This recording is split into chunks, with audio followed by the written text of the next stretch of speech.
Hello students, आज हम class 10th के एक बहुत ही इम्पोर्टेंट चैप्टर रियल नंबर्स के विषय में डिस्कशन करेंगे और इस चैप्टर को सिलेबस के हिसाब से इसी वीडियो में कंक्लूड करने की कोशिश करेंगे। तो हमारा आज का टॉपिक है रियल नंबर्स।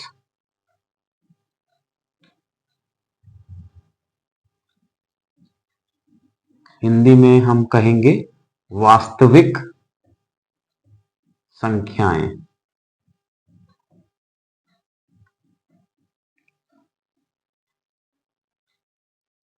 ठीक है, तो सबसे पहले हम ये देखेंगे कि रियल नंबर्स कहते किसे हैं। तो रियल नंबर्स वे नंबर्स होते हैं जिन्हें हम नंबर लाइन पर ड्रॉ कर सकें, यानी नंबर लाइन पर उन्हें दिखा सकें कि जैसे फॉर एग्जांपल मैं आपको बता देता हूं, जैसे 2 है तो मैं उसे नंबर लाइन पर इजीली दिखा सकता हूं, ये रहा 2। ठीक है, तो ये कैसा नंबर कहलाएगा? रियल नंबर है। ठीक है, तो अब इस रियल नंबर्स में कौन कौन सी नंबर्स आती हैं हम उसके विषय में डिस्कशन करते हैं। तो सबसे पहले हमारी रियल नंबर्स में आते हैं प्राकृतिक संख्याएं। इनका क्रम ऊपर नीचे हो सकता है, लेकिन जितने भी नंबर्स हैं सब लिख दी जाएंगी, जो कि हमारी वास्तविक संख्याएं रियल नंबर्स कहलाती हैं। प्राकृतिक संख्याएं यानी नेचुरल नंबर्स।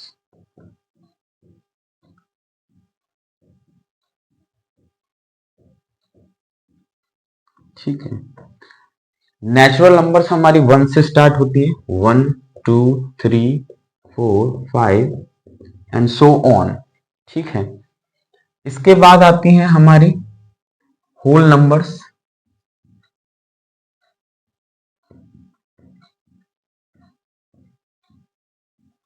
होल नंबर्स हमारे 0 से स्टार्ट होते हैं, 0 1 2 3 4 एंड सो ऑन। ठीक है, तो नेचुरल नंबर्स और होल नंबर्स में बस इतना ही अंतर होता है कि नेचुरल नंबर्स 1 से स्टार्ट होते हैं और होल नंबर्स हमारे 0 से स्टार्ट होते हैं। ठीक है, इसके बाद हमारे आ जाते हैं इंटीजर्स। इंटीजर्स यानी पूर्णांक।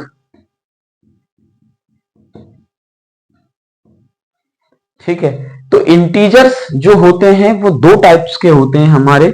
एक तो होते हैं हमारे पॉजिटिव इंटीजर्स,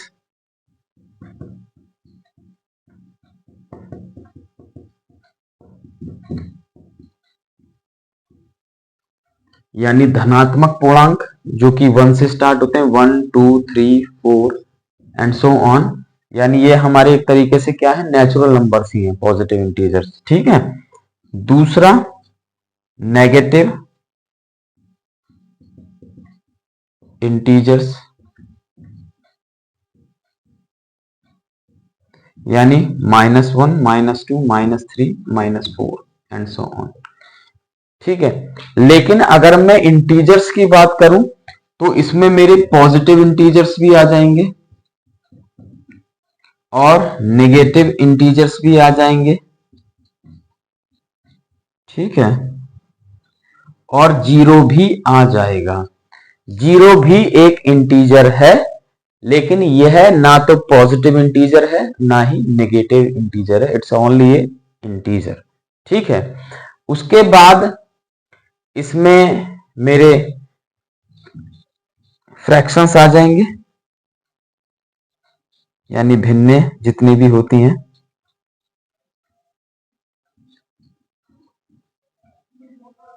ठीक है, फ्रैक्शंस भिन्न आपने पढ़ा होगा। अच्छा, यहां पर एक कभी कभी कंफ्यूजन रहता है, क्योंकि भिन्न भी P अपॉन Q की फॉर्म में रहती हैं। यहां P और Q क्या है? P और Q नेचुरल नंबर है यहां। ठीक है, P and Q are natural numbers. ठीक है,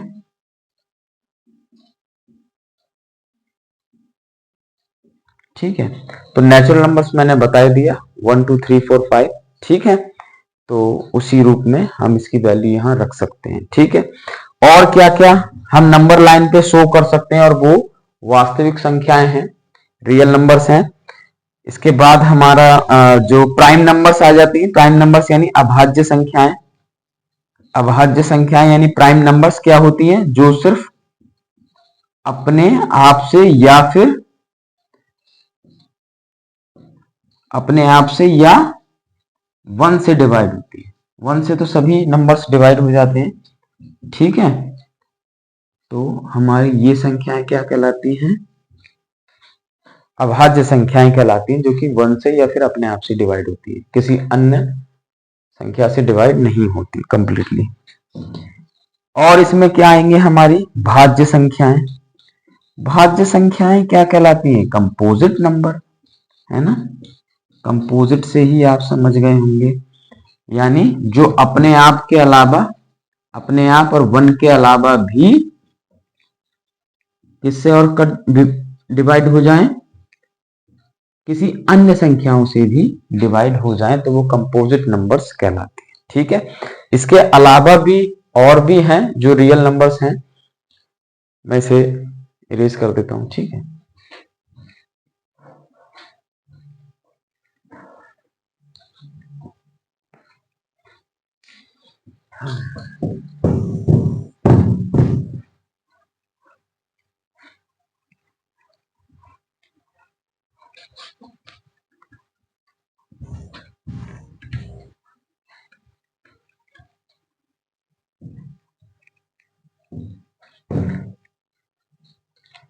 इसके बाद आती है हमारी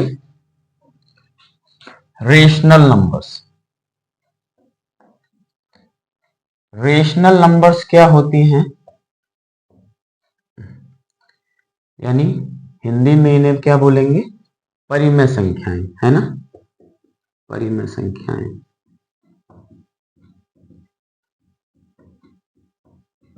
ठीक है। रेशनल नंबर्स यानी परिमेय संख्याएं, वे संख्याएं जिन्हें हम P अपॉन Q की फॉर्म में लिख सकते हैं, वेयर P एंड Q क्या है, यहाँ P and Q are integers, यहाँ ये इंटीजर्स हैं। भिन्नों के केस में, फ्रैक्शन के केस में ये इंटीजर्स नहीं थे, ये नेचुरल नंबर्स थे तब, ठीक है। अब इंटीजर तो जीरो भी इंटीजर है, तो Q नीचे जीरो हो जाएगा, अपॉन में जीरो वो अनडिफाइंड है, तो यहाँ पे ये कंडीशन साथ में लिख देते हैं कि Q does not equal to zero, इसकी डेफिनेशन, ठीक है। तो इसका एक एग्जांपल दे सकते हैं, -2/3, ये -2 P है, यानी नेगेटिव इंटीजर से, इंटीजर्स तो है, Q हमारा 3 है, पॉजिटिव इंटीजर है, तो ये हमारा क्या है, रेशनल नंबर है, ठीक है। तो ये भी हमारी क्या है, रियल नंबर है, इसे भी हम नंबर लाइन पर शो कर सकते हैं, ठीक है, दिखा सकते हैं इसे हम। इसके बाद आती है इर्रेशनल नंबर। इर्रेशनल नंबर क्या होती हैं भाई, इर्रेशनल नंबर्स यानी अपरिमेय संख्याएं।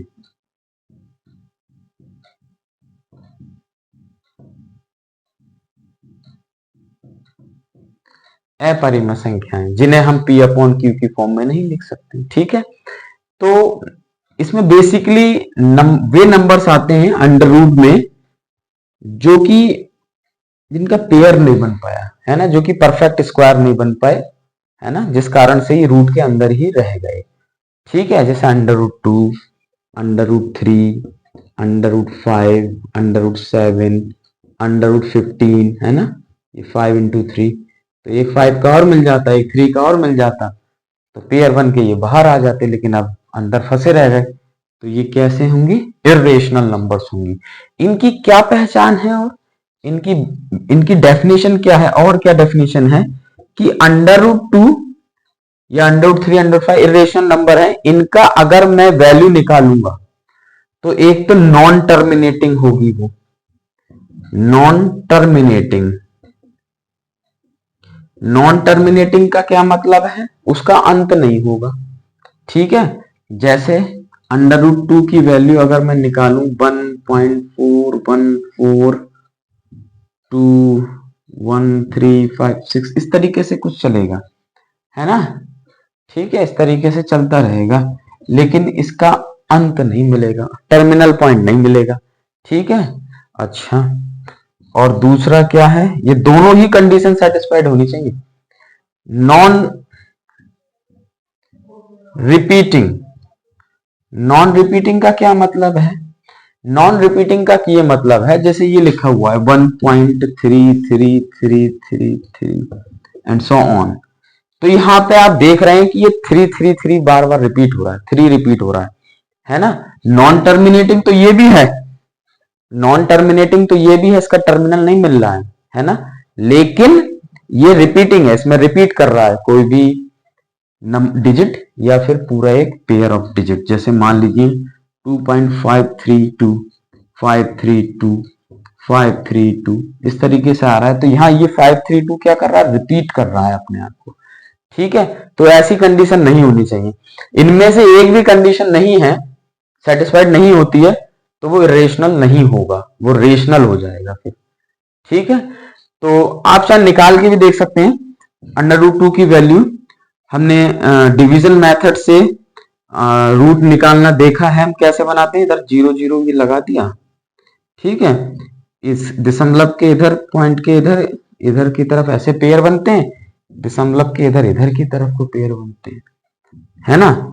अब 1 से डिवाइड करूंगा तो 1 का 1 में ही क्या नाम है, मैं टेबल पढ़ूंगा। ठीक है, तो 1 का 1 से मल्टीप्लाई करी 1 आया। इधर जो लिखता हूं ऐड करके लिखता हूं इसे, ठीक है।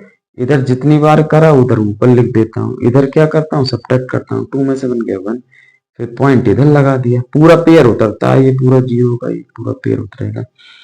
अब यहाँ पे 4 बार पढ़ूंगा तो 4 से इधर जुड़ जाएगा और 2, और इधर क्या होगा, इधर मल्टीप्लाई करके इसकी इससे, है ना, लिख दिया जाएगा 96 आ गया, और फिर सब्ट्रैक्ट कर देंगे 100 में से 94 बचे, फिर से ये वाला पेयर उतर जाएगा। ठीक है, और इधर 4 से करा तो इधर 4 लिख दिया। 2 8 के आगे 1 से करूंगा तो 1 में ही जाएगा और ऐड करके लिख दिया जाएगा, है ना, इस तरीके से।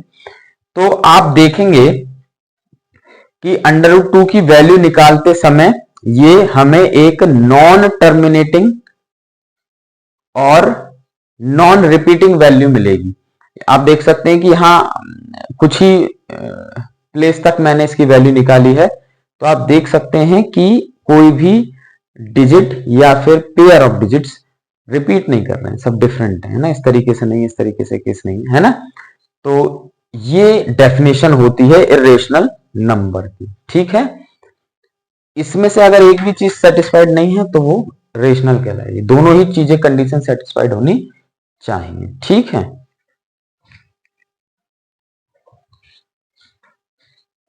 हाँ एक चीज और इसमें, पाई जो है, पाई भी हमारा इरेशनल नंबर है, लेकिन पाई की वैल्यू जो हम लिखते हैं 22/7 वो लगभग में होती है, अप्रोक्सीमेटली वैल्यू है उसकी, वो इक्वल वैल्यू नहीं है, डायरेक्टली इक्वल नहीं है 22/7 के, क्योंकि पाई की जो वैल्यू आएगी लगभग 3.14 इस तरीके से आगे चलती रहेगी, नॉन रिपीटिंग होगी और नॉन टर्मिनेटिंग होगी, टर्मिनल नहीं मिलेगा, बहुत आगे तक चलती रहेगी।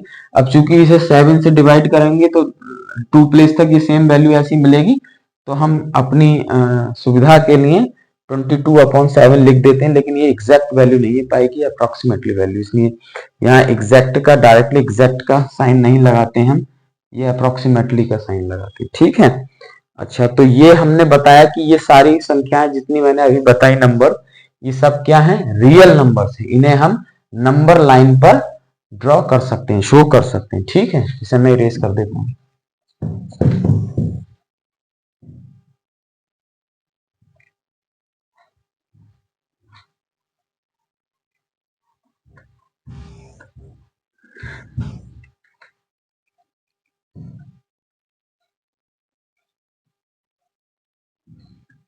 ठीक है, इसके बाद इस चैप्टर की बात करें अगर हम, तो इस चैप्टर में इसके बाद HCF और LCM निकालना बताया गया है।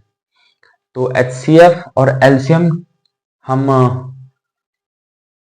प्राइम फैक्टर मेथड के द्वारा करेंगे, और इसमें एक फंडामेंटल थ्योरम है, तो फंडामेंटल थ्योरम है तो उसके विषय में हम थोड़ा पढ़ लेते हैं और कुछ क्वेश्चंस हम लेते हैं HCF और LCM के। ठीक है,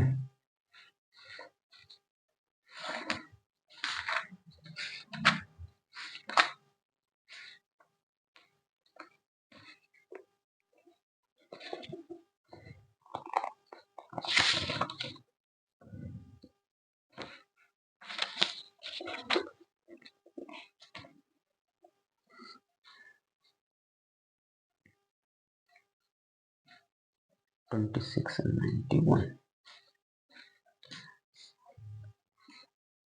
इसमें सबसे पहले एक थ्योरम दे रखी है, फंडामेंटल थ्योरम ऑफ अर्थमेटिक, जो कि हमें ये बताती है कि कोई भी कंपोजिट नंबर है तो उसे हम प्राइम फैक्टर के रूप में, प्रोडक्ट ऑफ प्राइम फैक्टर्स के रूप में लिख सकते हैं। ठीक है, और वो जो हमें प्रोडक्ट ऑफ प्राइम फैक्टर्स मिलेगा वो यूनिक होगा। यूनिक होगा मतलब उस जैसा कोई अन्य नहीं होगा। उसका क्रम तो आगे पीछे हो सकता है इसमें प्राइम नंबर्स का, लेकिन वो यूनिक होगा। कहने का मतलब क्या है, जैसे मैं आपको एक एग्जाम्पल के तौर पर बता देता हूं।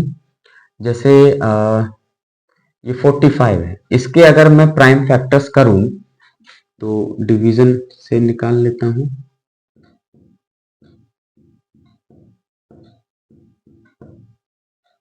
तो 3 स्क्वायर इंटू 5, तो ये मेरी कंपोजिट नंबर थी 45।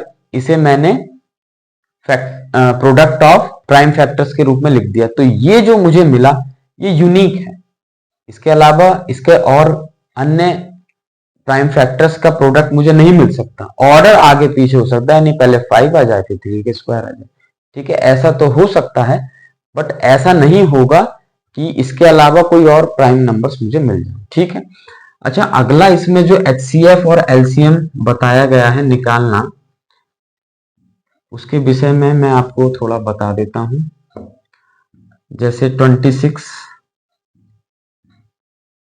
और 91, इसका मुझे LCM और HCF निकालना है प्राइम फैक्टराइजेशन मेथड से। ठीक है, तो इसके मैं क्या करूंगा, पहले प्राइम फैक्टर्स करूंगा। ठीक है, तो 2 इंटू 13, ठीक है, और इसके 7 इंटू 13 आ गए। ठीक है, तो HCF क्या निकलेगा, HCF कैसे निकलेगा, HCF highest common factor, common factor, highest common factor.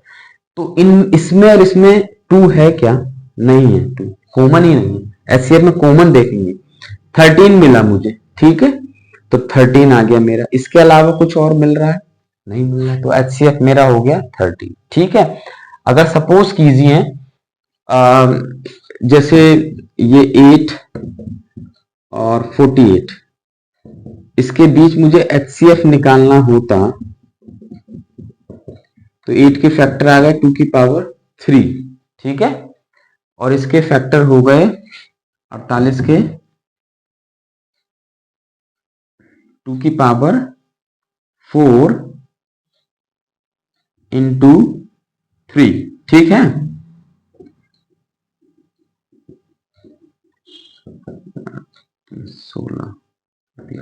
ठीक है।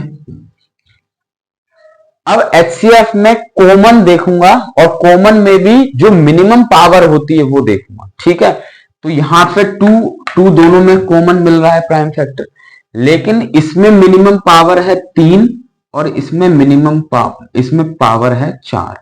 तो यहां पे 2 की मिनिमम पावर दोनों में कितनी है, 3 है। ठीक है, तो 2 की पावर 3। ठीक है, इसके अलावा तो मुझे कुछ और कॉमन नहीं मिल रहा है। ठीक है, हाँ, और थोड़ा सा अगर मैं इसे कर सकूं तो 40 5 कर लेता हूं। ठीक है, ऐसे कर लो, 40 40 और 48 के बीच में निकाल लेते हैं। ठीक है, तो यहां पर और कुछ कॉमन है ही नहीं, 5 यहां पे है, यहां पे नहीं, या एक और कर लो, 3 और कर लो, तो इधर भी 3 से मल्टीप्लाई कर दो, 120 हो गया।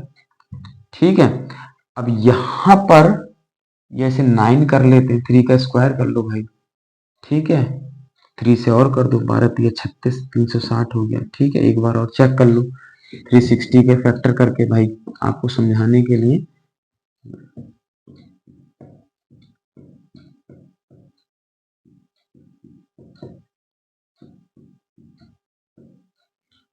टू की पावर 3 5 है और 3 का स्क्वायर, ऑर्डर इधर इधर कर सकते हैं, आप इधर ही कर लीजिए, इसका 3 का स्क्वायर इंटू 5। ठीक है, अब आप देख सकते हैं इसके बीच HCF निकालना है मुझे, तो यहाँ 2 की पावर है 3 और यहाँ 2 की पावर है 4।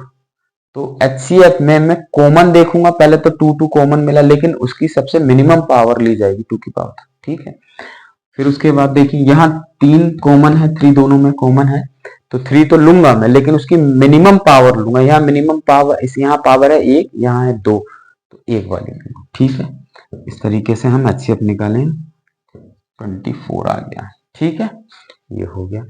यहीं पर अगर मैं एलसीएम निकालता, एलसीएम यानी लीस्ट कॉमन मल्टीपल, तो यहां पे सबसे पहले जो कॉमन है, कॉमन प्राइम नंबर है, उसकी मैक्सिमम पावर ली जाएगी। जैसे यहाँ पे 2 और 2 की पावर 2 जो कॉमन है तो इसकी मैक्सिमम पावर 4 ली जाएगी।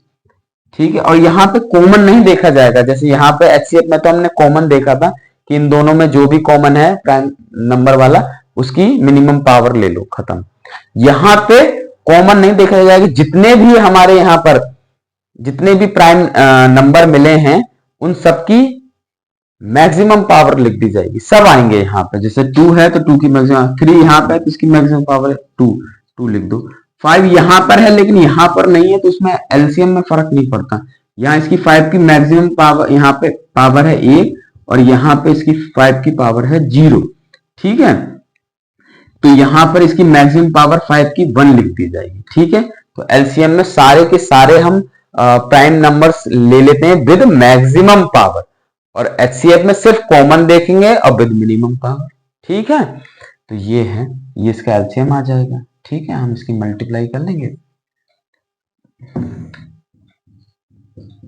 ठीक है, समझ गए। पहले इसकी कर लो, 85 8 नंबर 720 आ गया। ठीक है, तो आप इस एग्जाम्पल से समझ गए होंगे।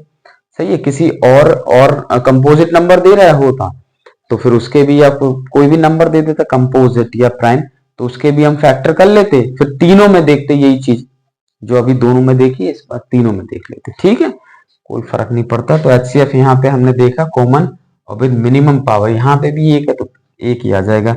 एलसीएम में हम क्या देखते हैं, कॉमन नहीं देखते, इसमें बस जितने भी हमारे पास प्राइम नंबर आए, यहाँ 2 है, 13 है, 7 है, ठीक है, उन सबको लिया जाएगा विद मैक्सिमम पावर। 2 की यहाँ पावर 1 है, यहाँ 1 भी नहीं है तो 1 ले लो। 13 की 1 है, यहाँ पे भी 1 है तो 1 ले लो। 7 की यहाँ 1 है, यहाँ 1 भी नहीं है तो 7 ले लो। तो सारे यही तो प्राइम नंबर मिले थे इसमें फैक्टर में, 2, 13 और 7, इसके अलावा कोई और प्राइम नंबर थोड़ी है। तो जितने थे सब ले लिए और उनकी मैक्सिमम पावर ले ली। ठीक है, तो ये हमारा एलसीएम हो गया। यहां पर हम जो एलसीएम और एचसीएफ आया इसकी जांच हम कर सकते हैं।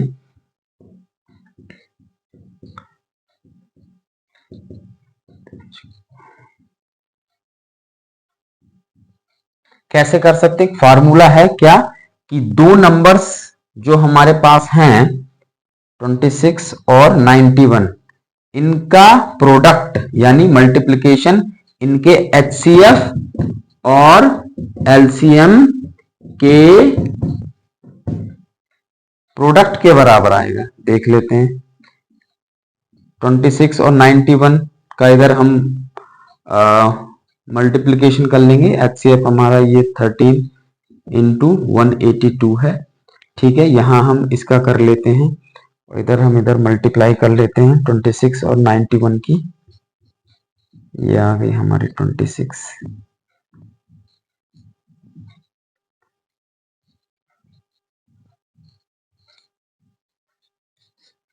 ये आ गया 2366। देखते हैं इसके बराबर है 104 और 2 106, 10 कैरी हो गया, 13 और 10 23। ठीक है, ये देख सकते हैं आप कि एलएचएस हमारी आरएचएस के बराबर है। तो इस तरीके से हम अपने आंसर को वेरीफाई भी कर सकते हैं कि हमारा एलसीएम एचसीएफ के बराबर है या नहीं है। ठीक है, सॉरी, कि हमारा एचसीएफ और एचसीएफ जो और एलसीएम जो आया है वो सही आया या नहीं आया, और वो प्रोडक्ट के बराबर उन दो नंबर्स का जिनका हमने एचसीएफ और एलसीएम निकाला है, उन दोनों नंबर्स के भी प्रोडक्ट के बराबर उन दोनों का प्रोडक्ट आ रहा है या नहीं आ रहा। ठीक है, अच्छा, इसके बाद हम नेक्स्ट इसमें क्वेश्चन लेंगे जो कि इस सिलेबस से ही रिलेटेड है और इस टॉपिक से भी रिलेटेड है। इसे मिटा देते हैं।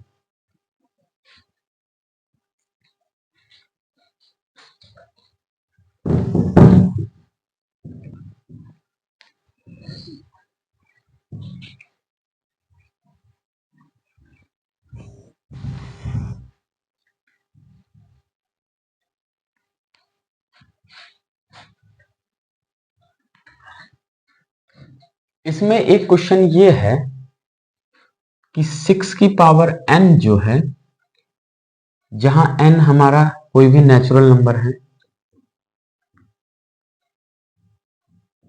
ठीक है, तो n का मान कुछ भी नेचुरल नंबर हो सकता है, तो कुछ भी जैसे 6 की पावर मान लीजिए n का मान कुछ भी है 5 है, तो आप ये बता सकते हैं कि 6 इंटू 6 इंटू 6 इंटू 6 इंटू 6, ठीक है।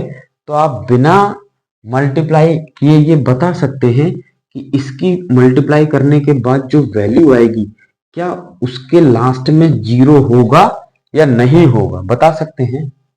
मल्टीप्लाई करके ही बता सकते हैं, है ना। बिना उसके कैसे बताएंगे, तो हम बता सकते हैं कैसे कि 6 के फैक्टर क्या हैं भाई, अभी n ही ले ले रहा हूं। 6 के हम प्राइम फैक्टर करेंगे तो 2 इंटू 3, ठीक है, इसकी पावर n, तो इधर 2 की भी पावर n इंटू 3 की भी पावर n। अब अगर n का मान कुछ भी हो नेचुरल नंबर, ठीक है, तो हम देख रहे हैं कि इसके 6 के प्राइम फैक्टर में प्राइम नंबर जो मिली हमें 2 और 3 मिली, जबकि अगर हमें ये दिखाना है कि n का मान चाहे कुछ भी हो और फिर इसको जो है इसको एक्सपेंड किया जाए, इसकी पावर को खोला जाए, तो उसका जो वैल्यू आएगी वो 0 लास्ट में आएगा या नहीं आएगा, उसके लिए प्राइम फैक्टर में 2 के साथ 5 होना जरूरी है। समझ रहे हैं, कहने का मतलब ये है कि जैसे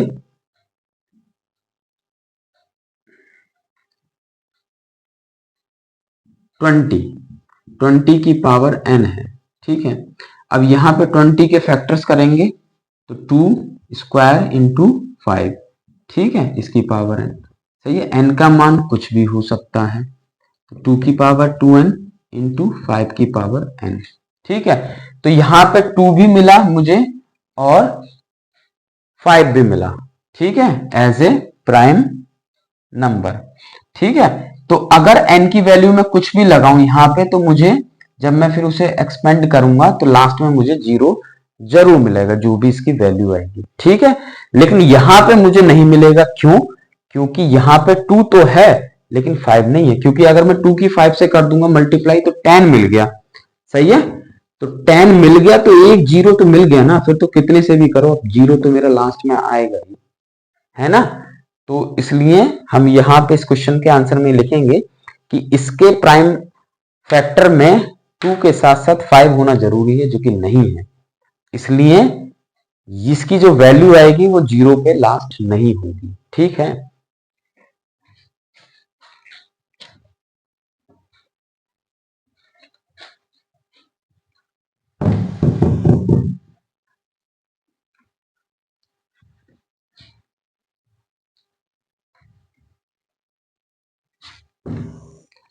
अच्छा, अब यहां पर नेक्स्ट जो टाइप के क्वेश्चन इसमें दिए हुए हैं वो ये दिए हुए हैं कि प्रूव करना है कि अंडर 2 क्या है, एक इर्रेशनल नंबर है, यानी अपरिमेय संख्या है, हमें प्रूव करना है, ठीक है। अब हम प्रूफ तो दिखा सकते हैं इसका, एक तो डिवीजन मेथड से तुम दिखा सकते हो कि भी देखो इरेशनल नंबर के लिए जो है 2 कंडीशन होनी चाहिए, पहली क्या कि नॉन टर्मिनेटिंग और दूसरी नॉन रिपीटिंग, सही है। और जब हम इसका डिवीजन मेथड से इसका रूट सॉल्व करते हैं तो क्या होता है, इसकी वैल्यू 1.4142135 इस तरीके से चलती चली जाएगी, नॉन रिपीटिंग बनेगी और नॉन टर्मिनेटिंग, कोई भी डिजिट या पेयर ऑफ डिजिट रिपीट नहीं करेगा अपने आप को, ठीक है। लेकिन यहां हम इस तरीके से नहीं दिखाएंगे, ठीक है, यहां हम अलग मैथमेटिकली इस चीज को दिखाएंगे, ठीक है, बहुत इजी है। तो सबसे पहले हम इसे मान लेते हैं कि √2 क्या है, माना √2 क्या है, एक रेशनल नंबर है, रेशनल मान लिया, ठीक है। अब रेशनल नंबर मान लिया इसे, तो हम इसे P/Q की फॉर्म में लिख सकते हैं, ठीक है। और जहां P और Q क्या है, इंटीजर्स हैं, ठीक है, पूर्णांक है, ठीक है, इंटीजर्स हैं और Q does not equal to 0, ये 0 के बराबर नहीं है। और एक चीज और कि P एंड Q क्या है, को प्राइम है। को प्राइम का मतलब समझते हैं?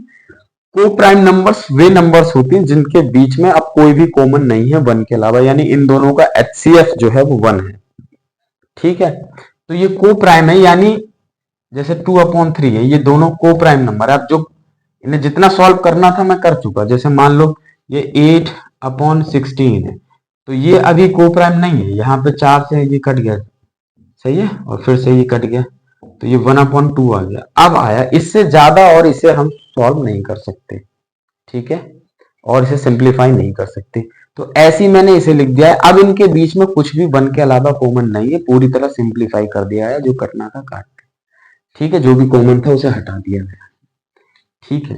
अब क्या काम किया मैंने, इसकी क्रॉस मल्टीप्लीकेशन कर ली, तो P बराबर आ गया √2 इंटू क्यू। फिर क्या करा मैंने, स्क्वायरिंग बोथ द साइड, ठीक है, दोनों तरफ मैंने स्क्वायरिंग कर दी। स्क्वायरिंग करने के बाद ये आ गया P² = 2Q²। अब आप ये देख रहे होंगे कि P² की वैल्यू 2Q², इसका मतलब क्या है, P² जो है वो 2 से क्या हो जाएगा, डिवाइड हो जाएगा, हो जाएगा ना, हो जाएगा, ठीक है, क्योंकि P² की वैल्यू में 2 आ रहा है मल्टीप्लीकेशन में। देखिए जब किसी का स्क्वायर किसी नंबर से डिवाइड हो रहा है तो उसका बिना स्क्वायर के भी वो नंबर उसी संख्या से डिवाइड हो जाएगी, यानी P² 2 से डिवाइड हो गया तो P भी 2 से डिवाइड हो जाएगा। ये आप करके भी देख लीजिएगा, किसी का स्क्वायर किसी नंबर से डिवाइड अगर हो रहा है तो उसका बिना स्क्वायर के जो नंबर है वो भी 2 से डिवाइड हो जाएगा, ठीक है।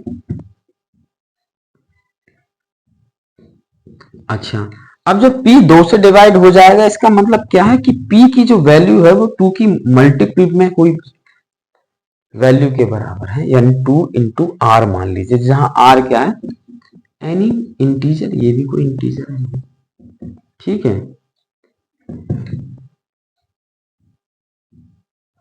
ओके, अब यहां पे क्या काम किया, हम फिर से इसका स्क्वायरिंग कर देते हैं, स्क्वायरिंग बोथ द साइड।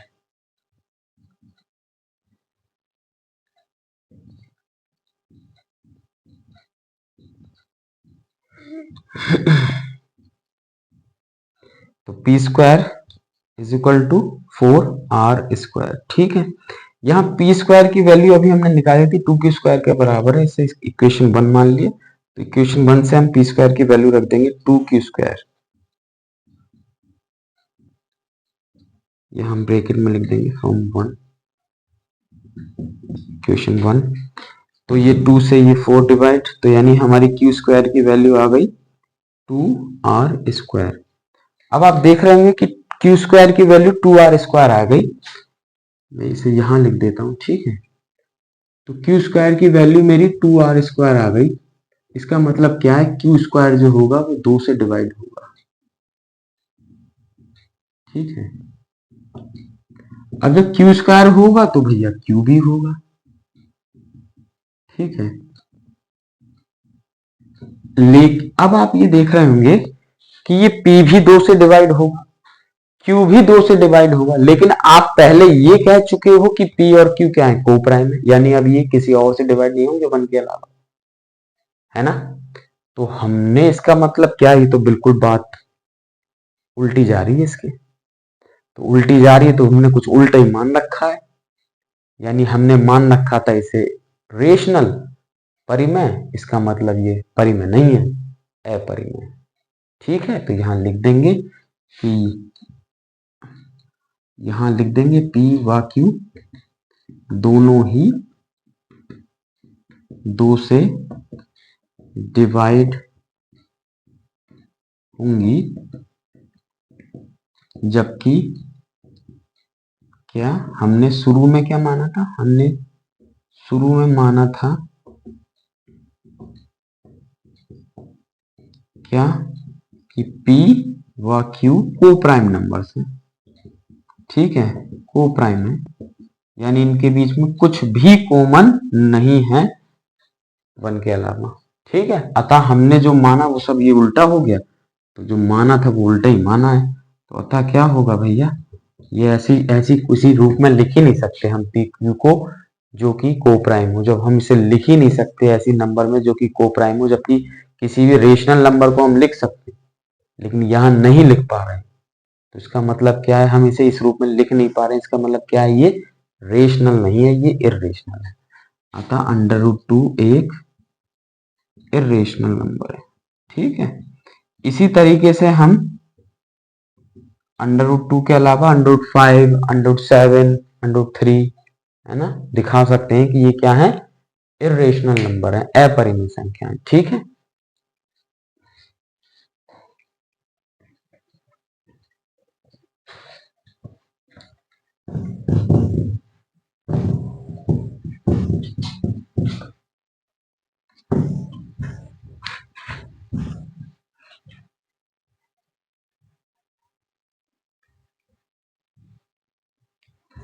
अच्छा एक बात बताइए कि √2 एक इर्रेशनल नंबर है, इसकी मैं 5 से मल्टीप्लाई कर दूं तो क्या अब भी ये इर्रेशनल है? हाँ, अब भी ये इर्रेशनल है। ठीक है, अच्छा ठीक है, यानी किसी इंटीजर से किसी रेशनल नंबर की मल्टीप्लाई करने पर वो किसी इंटीजर की किसी इर्रेशनल नंबर से मल्टीप्लाई करने पर वो फिर भी इर्रेशनल नंबर ही रहती है, या किसी भी इर्रेशनल नंबर में कोई इंटीजर ऐड करने पर या सब्ट्रैक्ट करने पर भी वो इर्रेशनल ही रहेगी, या फिर किसी इर्रेशनल में किसी इंटीजर से डिवाइड करने पर भी वह इर्रेशनल ही रहेगी। ठीक है, आप देख सकते हैं। ठीक है, अच्छा आप इसे प्रूव कैसे करेंगे? जैसे ये आ गया, जैसे मान लिया ये आपको प्रूव करना है कि 5√3 - 7, इसे प्रूव करो कि ये इर्रेशनल है, तो कैसे करेंगे? तो इसे मान लो, पहले क्या माना हमने, suppose that, let us suppose क्या, कि ये क्या है, एक रेशनल है, रेशनल मान लो, पहले परिमेय मान लो, तो परिमेय मानेंगे, रेशनल मानेंगे तो P/Q के रूप में लिख देंगे, जहां P एंड Q क्या है, इंटीजर्स हैं। ठीक है भाई, और Q does not equal to 0। ठीक है, अब ये 7 को उधर भेज दो, +7 तो P +7Q/Q, ये 5 इसके मल्टीप्लाई में, ये अपॉन में चला जाएगा, P +7Q/5Q। ठीक है, तो आप देख सकते हैं। अब आप ये बताइए, ये तो आपको पता है ये क्या है, ये एक अपरिमेय संख्या है, इर्रेशनल है। ठीक है, ठीक है, अपरिमेय है। ये क्या होगा भाई, ये कैसी संख्या बनेगी ना, P और Q इंटीजर है, तो इंटीजर की किसी इंटीजर से मल्टीप्लाई, फिर इंटीजर जोड़ रहे हैं तो इंटीजर ही आएगा ऊपर, नीचे भी किसी इंटीजर में इंटीजर से मल्टीप्लाई कर रहे हैं तो भी इंटीजर आएगा, तो ये इंटीजर अपॉन इंटीजर, यानी ये भी क्या है, ये एक परिमेय संख्या बनी है, परिमेय संख्या है यानी रेशनल है। ठीक है, उधर तुम जानते हो कि √3 हम अपरिमेय, हम पहले प्रूव कर चुके हैं, तो अपरिमेय संख्या परिमेय संख्या के कैसे बराबर हो जाएगी भाई, इर्रेशनल रेशनल के कैसे बराबर हो जाएगी, इर्रेशनल इर्रेशनल के बराबर होगी ना। इसका मतलब क्या, ये तो हमें पक्का पता है ये अपरिमेय है, लेकिन ये परिमेय है, इस पर डाउट है, लेकिन हमने तो इसे माना था, लेकिन ये भी अपरिमेय होना चाहिए, है ना, क्योंकि जब अपरिमेय ये है, इर्रेशनल ये भी इर्रेशनल होना चाहिए। इसका मतलब क्या था भाई, यहाँ पे जो हमने इसे रेशनल मान लिया था इस नंबर को, वो रेशनल नहीं है, वो परिमेय नहीं है, वो इर्रेशनल है, अपरिमेय ही संख्या है। ठीक है, तो इस तरीके से इन क्वेश्चंस को हम सॉल्व करेंगे। तो चूंकि काफी सिलेबस कट हो चुका है इस चैप्टर का भी, तो इसमें ज़्यादा कुछ नहीं है, बाकी कुछ होगा इम्पोर्टेंट तो उसे नेक्स्ट वीडियो में हम कवर करेंगे। ठीक है, थैंक यू।